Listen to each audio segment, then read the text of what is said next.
নবী করিম সাল্লাল্লাহু তাআলা আলাইহি ওয়াসাল্লামের উপর দরুদ শরীফ পাঠ করি।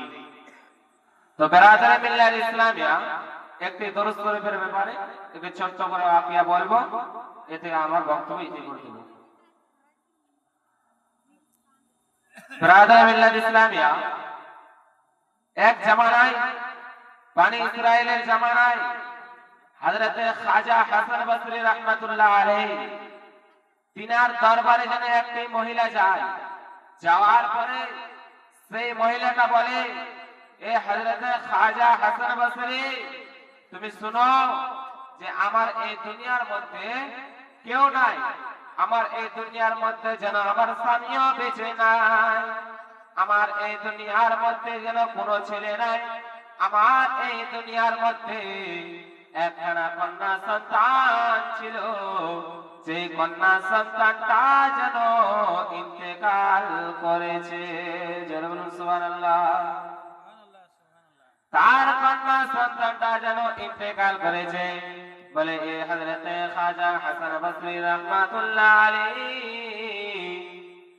তুমি যেন আমাকে কিছু একটি পদ্ধতি দিয়ে দাও, কেন যে আমি আমার ওই কন্যা সন্তানটা মারা গেছে, যাওয়ার পরে আমার মনটা যেন ছটফট করতেছে, যেন আমি আমার ওই কন্যা সন্তানটাকে স্বপ্নে যোগে দেখি।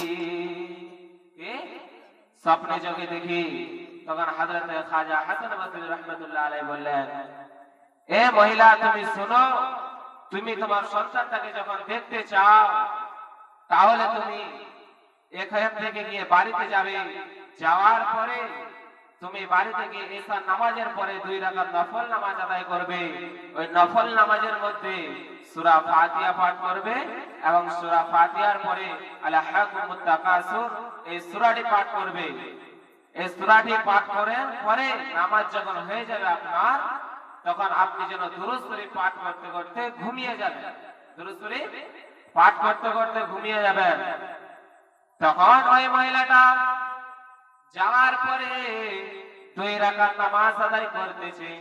নামাজ আদায় করার পরে যেন দুরূদ শরীফ পাঠ করতে করতে যেন ঘুমিয়ে যায়। দুরূদ শরীফ পাঠ করতে করতে ঘুমিয়ে যায়।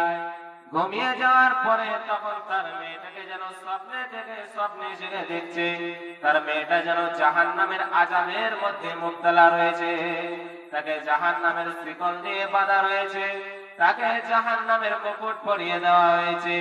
ওর তার মা তখন ওই কন্যা সন্তানটাকে যখন দেখে যে আমার এই ছোট্ট কন্যা সন্তানটা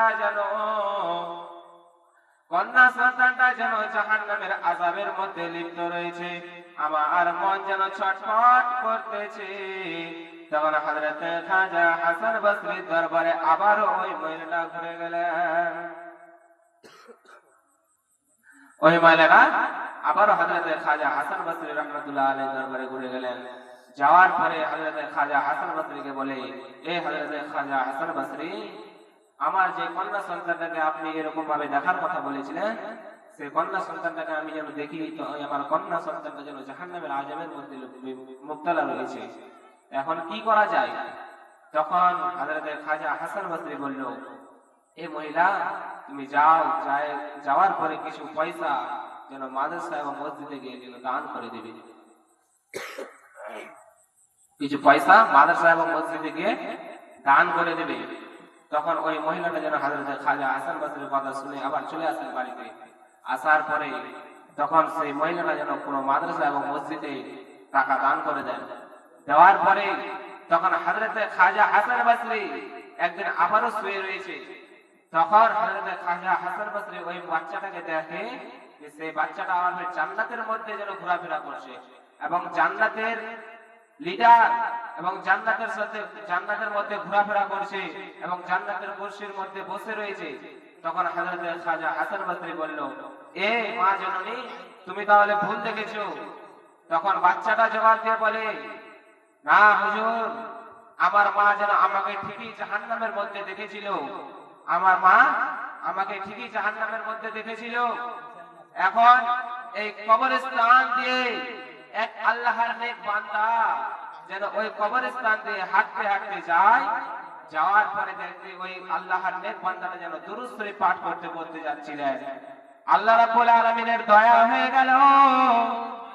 দয়া হয়ে যাওয়ার পরে আল্লাহ রাব্বুল আলামিন যেন তার দুরূদ শরীফের ওসিলায় তার যেন কবরের আযাব যেন উঠিয়ে নেয়। জোরে বলুন সুবহানাল্লাহ।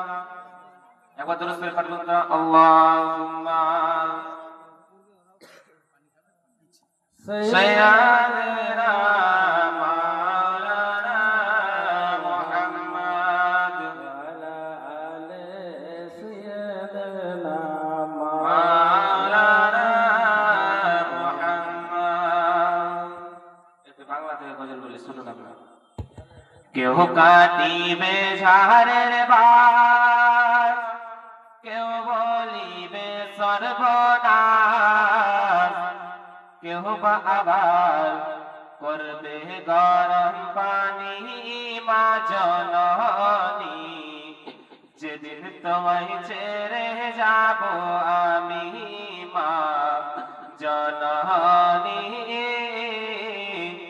যেদিন তোমায় ছেড়ে যাব আমি। সুবহানাল্লাহ। আমরা মরার পরে কেউ কাটবে ঝাড়ের বাস এবং কেউ গরম পানি করে, কেউ বলবে সর্বনাশ। তাই কবি কি লিখেছেন?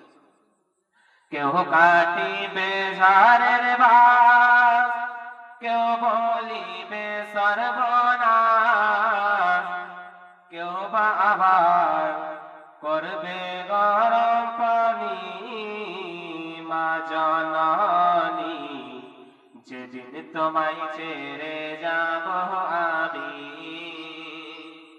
যেদিন তোমায় ছেড়ে যাব আমি মা জননী, যেদিন তোমায় ছেড়ে যাব আমি, যেদিন আমি থাকব না মা বলে আর ডাকব না, ওরে ও মা দুঃখিনী। যেদিন তোমায় ছেড়ে যাব আমি, যেদিন তোমায় ছেড়ে যাব আমি মা জননী, যেদিন তোমায় ছেড়ে যাব আমি, যেদিন আমি থাকব না মা বলে আর ডাকব না, আমার জন্য দোয়া করো মা গো তুমি। মা গো তোমার এক ফোঁটা দুধের শোধ হবে না কোনদিন। মা গো তোমার এক ফোঁটা দুধের শোধ হবে না কোনদিন। মাফ করিও ওরে ও মা দুঃখিনী, যেদিন তোমায় ছেড়ে যাব আমি, নিজ হাত দিও গোসল, না ফেলিও চোখের জল। নিজ হাত দিও গোসল, না ফেলিও চোখের জল।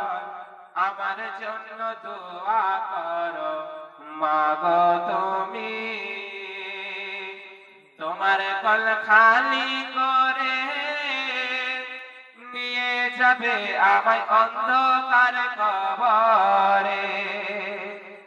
তোমার কল খালি করে